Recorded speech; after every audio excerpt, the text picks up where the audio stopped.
TNPSC group 4 தேர்வுக்கான நடப்பு நிகழ்வு.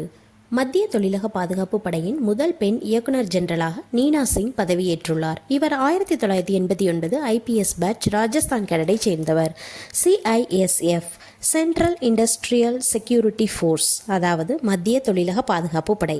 இது 1969 மார்ச் 10 துவங்கப்பட்டது. மத்திய காவல் ஆயுதப்படைகளில் ஒன்று. இது இந்தியாவின் முக்கிய தொழிற்சாலைகளை பாதுகாக்க அமைக்கப்பட்ட துணை இராணுவமாகும். இதன் தலைமையகம் புதுதில்லியில் செயல்படுகிறது. மத்திய உள்துறை அமைச்சகத்தின் கீழ் இது செயல்படுகிறது.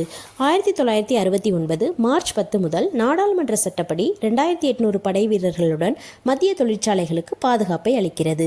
1983 ஜூன் 15 முதல் ஆயுதம் ஏந்தும் உரிமையை வழங்கப்பட்டுள்ளது. 2007 ஏப்ரல் 15 முதல் டெல்லி மாநகர காவல் பணியையும் ஏற்றது.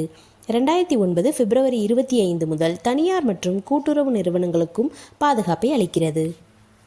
மேலும் இதுபோன்ற தகவல்களுக்கு வி த ஃபீனிக்ஸ் யூடியூப் சேனலுடன் இணைந்திடுங்கள்.